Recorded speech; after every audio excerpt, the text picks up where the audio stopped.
Библийн түүхэн дэх хамгийн олон хүний амийг авч удсан хамгийн том гамшиг бол Новагийн үер гэж нэрлэгддэг үйл явдал байсан юм. Яг хэдэн хүн амиа алдсныг бид мэдэхгүй ч энэ гамшигаас ердөө Новагийн гэр бүлийн 8 хүн л амьд үлдсэн гэсэн тэмдэглэл байдаг. Гэхдээ нэг сонирхол татах зүйл бол эдгээр 8 хүн бүхийг торж байх үед бусад хүмүүс юу хийж байсан бол Новагийн үерийн талаар хуучин гэрээний Эхлэл номны 6, 7, 8 дугаар бүлэгт тодорхой гардаг. Гэхдээ Эхлэл номыг хичнээн уншсан ч Нова болон түүний гэр бүлийнхнээс бусад хүмүүс юу хийж байсан талаар ямар ч тэмдэглэл байдаггүй. Тухайн үед бусад хүмүүс юу хийж байсан? Яагаад тэд гамшигаас амьд гарч чадаагүй юм бол? Өнөөдөр миний уншиж өгөхийг хүссэн Библийн ишлэл бол Матай 24-ийн 37. Учир нь хүний хүүгийн залрал Новагийн өдрүүдтэй адил байх юм. Есүс Христ загалмайд цовдлогдож амьсгал хураахаас 3 хоногийн өмнө буюу мягмар гарагт 2000 орчим жилийн дараа юу болохыг өөрөөр хэлбэл өнөөгийн бидний амьдарч буй энэ үе ямар байхыг зөвхөнжээ. Үүнийг доор дурдъя. Учир нь хүний хүүгийн залрал Новагийн өдрүүдтэй адил байх юм. Үерийн өмнөх өдрүүдэд буюу Новаг бүхийгт орох өдөр хүртэл тэд идэж ууж, гэрлэж, нөхөрт гарцгааж байлаа. Үер бууж бүгдийг хаман одох хүртэл тэд мэдээгүй юм. Хүний хүүгийн залрал ийм байх болно. Харин энд сонирхол татсан нэг зүйл нь үер буухад тухайн үед хүмүүс юу хийж байсан талаар маш дэлгэрэнгүй тайлбарсан явдал юм. Нова болон түүний гэр бүлийнхэн бүхийг торж байх хооронд бусад хүмүүс зүгээр л идэж ууж, ердийн үеийн шиг амьдарч байж. Тэр байтугай бороо орж, усны хэмжээ дээшээсээр байхдаж тэд юу болох талаар огт бодоогүй гэсэн байна. Тэгвэл тэд яагаад тэнгэр нээгдсэн мэт аадар бороо асгарч байхад ямар ч бэлтгэлгүй гараа хөнхөд зүгээр суугаа юм бол? Тэр үед хүмүүс борооны улмаас тийм их үер болно гэж огт төсөөлж чадаагүй. Мөн тэд ямар нэг юм хий гэсэн ч хэтэрхий оройтсон байлаа. Микеланжелогийн Новагийн үерийг дүрсэлсэн агуу үер зурагт үлдсэн хүмүүсийн төр төрхийг тод харуулсан байдаг.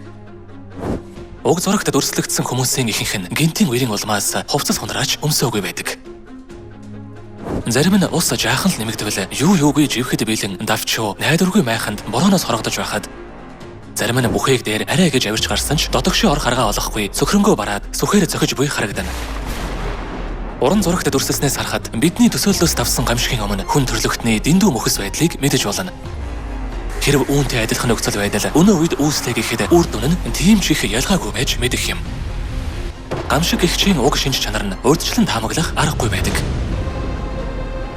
Гэхдээ гол асуудал нь Новагийн өдрүүдтэй адил байх юм гэж бичсэнчлэн бидний амьдарч буй энэ үед ч урьдчилж таамаглах аргагүй гамшигуд бүрч олон хэлбэрээр илэрч буйд байгаа юм. Аж үйлдвэржилт явагдаж төрөл бүрийн технологи хөгжихийн хэрээр урд өмнө тохиолдож байгаагүй гинтийн гамшигуд одоо бидний эргэн тойронд маш их болж байна. Цаг үе байршил төрөл цар хүрээ зэрэг хүчин зүйлсийн алинд нь ч цоорхоо гэж үгүй төгс бэлэн байдал гэж байдаггүй. Ийм давж гаршгүй гамшигын өмнө бид яах ёстой вэ? Хүний хүч чадал хичээл зүтгэлээр хүрэх зүйлд тодорхой хязгаар бий. Ийм л бидэнд хамгийн төгс баттай бэлтгэх аргыг Библи заадаг. Энэ нь шинэ гэрээний алгасал баяр юм. Алгасал баяр нь давах, алгасах гэсэн утгатай бөгөөд гамшиг алгасаж өнгөрнө гэсэн утга илэрхийлдэг. Англи хэлний нэршил болох Passover мөн гамшиг өнгөрөх, алгасах гэсэн адилхан утгыг агуулдаг. Шинэ гэрээний алгасал баярыг сахиснаар бид гамшигаас хамгаалагдана гэдэгтээ бат итгэлтэй байгаагийн шалтгаан нь хамгаална гэсэн энэ амлалтыг ер бусын бурхан амласантай холбоотой юм. Алгасал баярыг тэмдэглэсэн хүмүүс гамшигаас хамгаалагдсан бодит явдал Библиэд тэмдэглэгдсэн байдаг. Израильчууд Египтэд боочлогдож байх үед улс орон даяар урд өмнө хизээж байгаагүй гамшигаас болж айн жижигч байсан ч тэд алгасал баяр тэмдэглэж бурхнаар хамгаалагдсан. 800 орчим жилийн дараа хүчирхэг Ассир Израиль руу довтолоход алгасал баяр тэмдэглэснээр тэд дахин хамгаалагдсан билээ. Бурхны амлалтын дагуу алгасал баяр тэмдэглэсэн хүмүүс бүх төрлийн гамшигаас хамгаалагдсан байдаг. Алгасал баяр тэмдэглэлээ гээд гамшиг алгасан өнгөрнө гэж юу? Магадгүй та дотроо ингэж бодож байна уу? Хизээ хэрхэн тохиолдохыг мэдэхгүй альва гамшигт бид бүрэн бэлтгэлтэй байж чаддаггүй.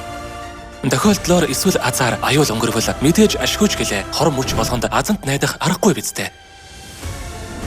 Тиймээс аз дохиох, санаандгүй тохиолдол гэх мэт тодорхойгүй зүйлд найдахаас илүү бидэнд баттай амлалт хэрэгтэй. Энэ бол шинэ гэрээний алгасал баяр юм.